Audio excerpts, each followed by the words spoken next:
இன்னைக்கு படித்ததில் மிக முக்கியமானது காவல் காப்பாளர்கள். நாமெல்லாம் காப்பாளர்கள் என்பதை உணர்ந்து, நாமெல்லாம் காவற்காரர்கள் என்பதை உணர்ந்து, பொறுப்பு வகிக்கிறவர்கள் என்பதை உணர்ந்து, நம்மிடத்தில் நம்முடைய வசமாக ஒப்புவிக்கப்பட்டவைகளுக்கு கணக்கு ஒப்புவிப்பவர்களாக இருக்க வேண்டும் என்பதை தெரிந்து கொள்கிறோம்.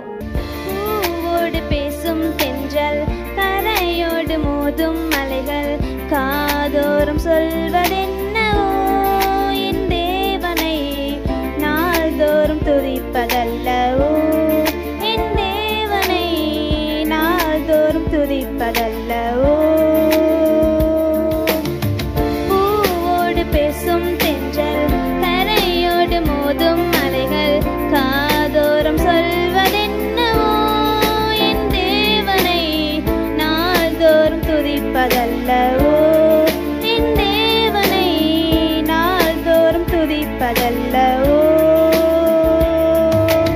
வார்த்தையினாலே உலகத்தை படைத்தார், வலதுகை நீட்டினார், வனங்கள் அளப்பார், மூச்சு காற்றாலே சமுத்திரம் பிளப்பார், மலைகளை கூட தூக்கியே நிறுப்பார். யாரு என் தேவன் பாரு, பெரியவர் பாடு.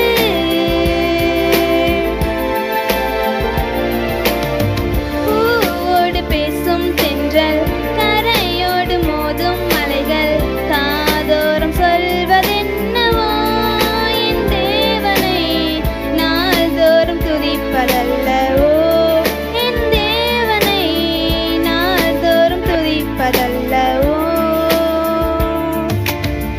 கர்த்தருடைய நாமத்திற்கு மகிமை உண்டாவதாக. இன்றைக்கு 1 நாளாகமத்தின் புஸ்தகம் 9வது அதிகாரம். 1 நாளாகமம் 9ஆம் அதிகாரத்தில் இந்த பாபிலோனிய சிறையிருப்பிலிருந்து போனதுக்கு அப்புறம் அங்கிருந்து திரும்ப செருபாபேலுடைய தலைமையிலேயும் எஸ்ராவுடைய தலைமையிலேயும் திரும்பி வந்த மக்களுடையதான ஜனத்தொகையும் அவங்களுடையதான தலைமுறை பட்டியலும் பார்க்குறோம். அப்போ இஸ்ரவேல் எல்லாரும் தங்கள் வம்ச வரலாற்றின்படி எண்ணப்பட்டாங்க. இவர்கள் நாமங்கள் இஸ்ரவேல் ராஜாக்களின் புஸ்தகத்தில் எழுதியிருக்கிறது. யூதா கோத்திரத்தார் தங்கள் துரோகத்தின் நிமித்தம் பாபிலோனுக்கு சிறைபிடித்து கொண்டு போகப்பட்டார். ஒரு வார்த்தை, ஏன் அவங்க சிறைபிடித்து கொண்டு போகப்பட்டாங்கன்னா அவங்களுடைய துரோகம்.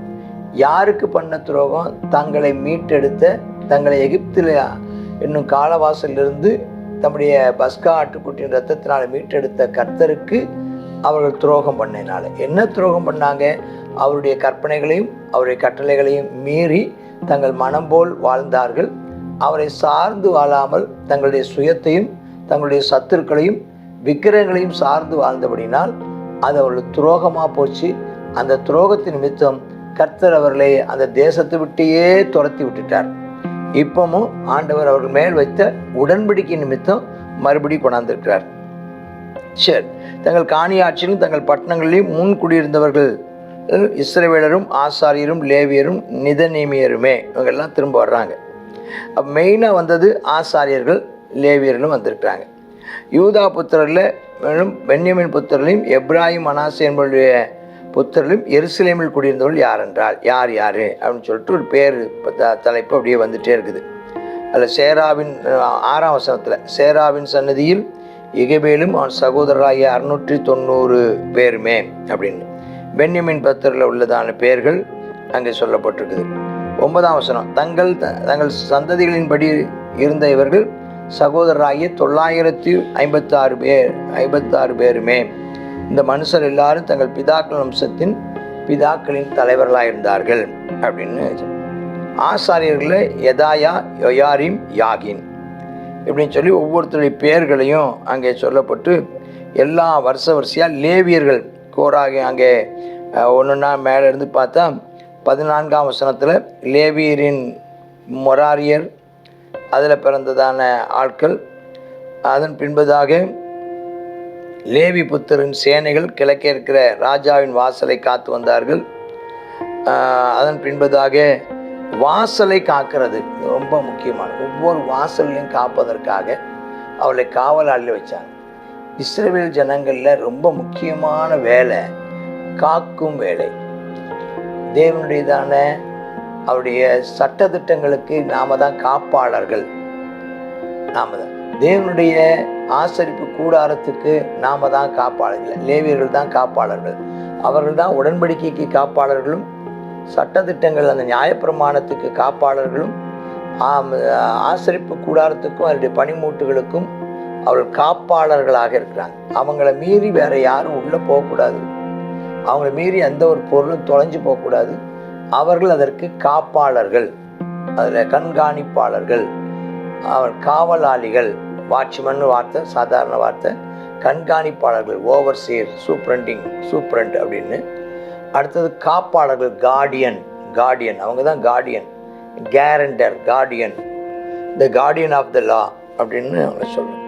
அவங்க 23ஆம் வசனத்தில் முறையாக விசாரித்து வந்தார்களாம். வாசலில் காக்கிறவங்க 4 திசைகளாகி கிழக்கு, மேற்கு, வடக்கு, தெற்குலையும் 4 திசைகளிலிருந்து ஆலயத்தை, ஆசரிப்பு கூடாரத்தை, ஆலயத்தை பாதுகாத்தவர்கள்.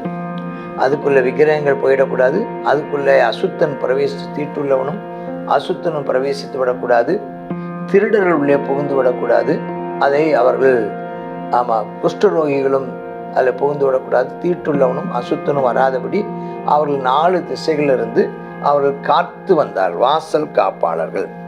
அது மட்டும் இல்லை, அவர்களை பற்றி சொல்லப்பட்டிருக்கு 25ஆம் வசனத்தில் 7 நாளுக்கு ஒரு முறை மாறி மாறி அவனோடு இருக்க வருவார்கள். எங்கே எல்லா பக்கத்தும் வருவாங்க.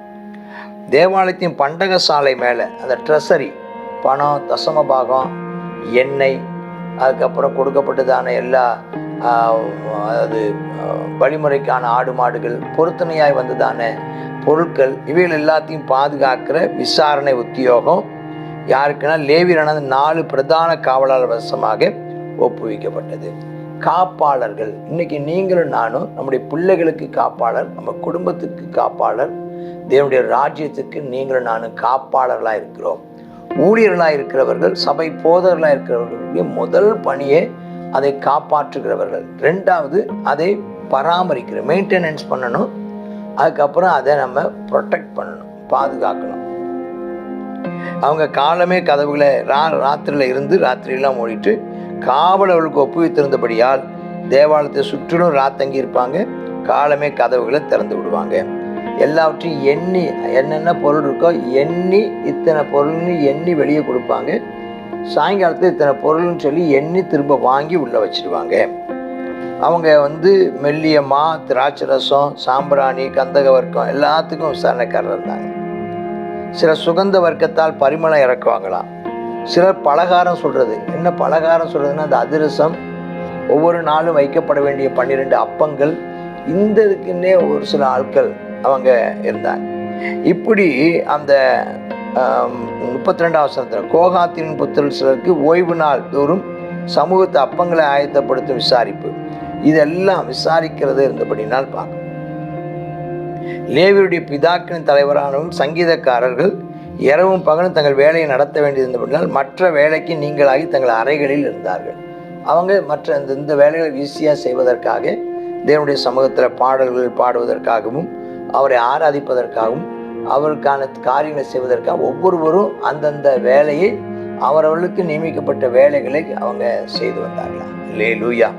நாமும் தேவனுடைய ஊழியர்களாக இருக்கிறவர்களும் விசுவாச மக்களும் நம்முடைய சபையிலையும், நம்முடையதான குடும்பத்திலையும், நம்முடைய தேசத்திலையும் நாம் ஒவ்வொருவருக்கும் ஒரு பணி கொடுக்கப்பட்டிருக்கு. நாம் எல்லாரும் இந்த பணியை செய்யணும். என்ன பணி மேலே? ஜெபம் ஒரு பாதுகாப்பு. ஜெபத்தினாலே நாம் காவல்காரர்களாக இருக்க முடியும். ஜெபத்தினாலே காக்க முடியும். 2வது, நாம் கொடுக்கப்பட்டதான பொறுப்புகளில் அதை நாம் செவ்வனே செய்வது. ஆண்கள் ஐக்கியமாக இருக்கட்டும், பெண்கள் ஐக்கியமாக இருக்கட்டும், வாலிபர்கள் மினிஸ்ட்ரியாக இருக்கட்டும், சண்டே ஸ்கூலாக இருக்கட்டும், நீங்கள் ஒரு கார்டியன், நீங்கள் அதுக்கு ஒரு பெரிய பொறுப்புதாரி, ஜவாப்தாரிங்கிறாங்கல்ல, கேரண்டர், ஜவாப்தாரி. அங்கே ஒன்று நடந்துச்சுன்னா நீங்கள் தான் பொறுப்பு. சண்டே ஸ்கூலுக்கு பொறுப்பு அதில் அந்த ரெஸ்பான்சிபிலிட்டி எடுக்கிறவங்களாக இருக்கணும் அப்படிங்கிறத இந்த வேத வசனத்தை நாம் தெரிஞ்சுக்கிறோம். 35ஆவது வசனத்திலிருந்து சவுளுடையதான தலைமுறை, அவனுடையதான வம்சப்பட்டியல் மறுபடியும் சொல்லப்பட்டிருக்கிறது. மறுபடியும் ரிப்பீட் பண்ணப்பட்டிருக்கு. மறுபடியும் திரும்பவும் சொல்லியிருக்காங்க. அந்த கிபியோனிலே குடியிருந்தவங்க யாருன்னா அப்படின்னு சொல்லிட்டு அங்கே அந்த பேரை சொல்லிட்டு 39 நேர் கீஸை பெற்றான், கீஸ் சவுலை பெற்றான், சவுல் யோனத்தானை பெற்றான், யோனத்தானின் குமாரன் மெரிபால். இந்த மெரிபால்ங்கிறவன் தான் மேவி போசேத் அப்படிங்கிறத உங்களுக்கு நான் ஏற்கனவே முந்தின வசனங்களை சொன்னேன். இவங்க எல்லாரை பற்றியும் அங்கே என்ன செய்யப்பட்டிருக்கிறது அங்கே போட்டு, ஆத்சேலுக்கு 6 குமாரர் இருந்தார்கள், அவர்கள் நாமங்கள். இந்த ஆத்சேல் அப்படிங்கிறது யாருன்னா இவன் குமாரன் ஆத்சேல். இதெல்லாம் சவுளுடையதான வம்சாவளிகள். அதுவும் தொடர்ச்சியாக என்ன செய்கிறாங்க, அவங்களும் எருசலேமில் அவங்க அந்த பின்பதாக போயிட்டு திரும்ப வந்ததை, எருசலேம் சுற்றியும் அவங்க ராஜாக்களாக இருந்ததுனால அந்த ராஜ வம்சத்தை சார்ந்தவங்க, பிரபுக்களாக இருந்தவங்க திரும்ப வந்தாங்கங்கிறத பார்க்குறோம். கர்த்தருக்கு ஸ்தோத்திரம். இன்றைக்கி படித்ததில் மிக முக்கியமானது காவல் காப்பாளர்கள்.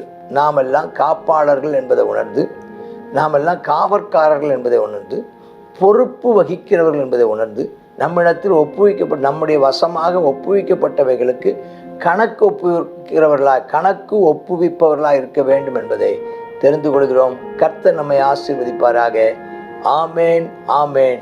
God bless you. கர்த்தருடைய பரிசுத்த நாமம் மகிமைப்படுவதாக. 1 நாளாகமம் 9வது அதிகாரத்தை பார்க்குறோம். அந்த 9வது அதிகாரத்தில் லேவியர்களுடையதான வேலைகளை, அவர்களுடையதான பணிவிடைகளை குறித்து நம்ம இந்த இடத்துல பார்க்குறோம். அவர்கள் காப்பாளர்களாக செயல்பட வேண்டும். நியாயப்பிரமாணத்தை காக்கிறவரும் அவர்கள் தான். நியாயப்பிரமாணத்தை அதனுடைய உடன்படிக்கைகளை அதை நிறைவேற்றுவதற்கு ஜனங்களுக்கு போதிக்கிறவங்களும் அவங்க தான். அது மாத்திரம் இல்லை, ஆலய பணிவிடைகளை செய்கிறவர்களும் அவங்க தான். ஆலயத்தை காக்கிறவர்களும் அவங்க தான். ராஜாவினுடைய வாசலை காக்கிறவர்களும் அவர்கள் தான் அப்படின்னு சொல்லி நம்ம பார்க்க. அது மாத்திரம் இல்லை, பண்டக சாலைகளை காக்கிறவர்கள், பொக்கிஷ சாலைகளை காக்கிறவர்கள், இன்னுமாக இப்படிப்பட்டதான பரிசுத்த எல்லா வஸ்துக்கள் மேலேயும் காவல் காக்கிறதான பொறுப்பை கொடுத்துருந்தாங்கன்னு சொல்லி பார்க்குறோம். இந்த நாளிலும் ஊழியக்காரராக இருக்கிற நாம் எவ்வளோ முக்கியமானவர்கள்ங்கிறத நம்ம பார்க்குறோம். நாம் என்ன செய்யணும், தேவனுடையதான ஆலயத்தின் பொருட்கள் மேலேயும் தேவனுடையதான ஊழியத்தையும் நம்ம பொறுப்பாக செய்ய கர்த்தர் நமக்கு அனுக்கிரகம் செய்தருள்வாராக. எல்லா மினிஸ்ட்ரி, எல்லா கணக்குகளையும் நம்ம ஒப்புக்க வேண்டியவர்கள். நம்ம என்ன செய்யணும், நம்ம செய்கிறவர்களாய் மாத்திரம் இல்லை, அனைத்து மேலும் நம்ம கண்காணிப்பாக இருந்து அதை செயல்படுத்த கர்த்தர் நமக்கு உதவி செய்வாராக. நம்ம ஜெபிப்போமா? அப்பா, ஸ்தோத்திர ஆண்டவரே, இந்த நாளில் எங்களை உண்மை உள்ளவர்கள் என்று சொல்லி நம்பி இந்த கனமான ஊழியத்துக்கு நீர் ஏற்படுத்தினீர் என்று சொல்லி நாங்கள் பார்க்குறோம்ப்பா. இந்த கனமான ஊழியத்தை நாங்கள் செய்ய தேவரே நீர் எங்களுக்கு அனுக்கிரகம் செய்தருள்வீராக. அப்பா, உமக்கு நன்றி ஆண்டவரே. அப்பா, எப்படி லேவியர்களை நம்பி அப்பா பொறுப்பு கொடுக்கப்பட்டதோ, ஆமேனப்பா, ராஜாவினுடைய வாசலிருந்து தேவனுடைய ஆலயத்தினுடைய எல்லா பொக்கிஷ சாலைகள், பண்டக சாலைகள் எல்லா பொறுப்பையும் கொடுத்தது போல் இந்த நாளில் எங்களை நம்பி நீர் கொடுத்ததான இந்த பொறுப்புகளை நாங்கள் கர்த்தாவே சரியாக, நேர்த்தியாக, உண்மையாக, நேர்மையாக அப்பா செய்து முடிக்கவும் கர்த்தா, அதனுடையதான பொருட்கள் மேலே நாங்கள் கண்காணிப்பாளர்களாக இருக்கவும் கர்த்தாவே ஸ்தோத்திர கவனமாக இருந்து அப்பா காரியத்தை செயல்படுத்தவும் எங்களுக்கு நீர் கிருபை தாரும் கர்த்தாவே. ஆமேனப்பா, நீர் எங்களுக்கு நம்பி கொடுத்த பொறுப்புகளுக்காக உமக்கு நன்றி செலுத்துகிறோம். அதை செய்வதற்கு ஞானத்தையும் பலனையும் கர்த்தாவே நீர் எங்களுக்கு தந்திரல வேண்டும் என்று சொல்லி ஜெபிக்கிறோம். இயேசுவின் நாமத்தில் ஜெபிக்கிறோம் எங்கள் நல்ல பிதாவே. ஆமேன், ஆமேன்.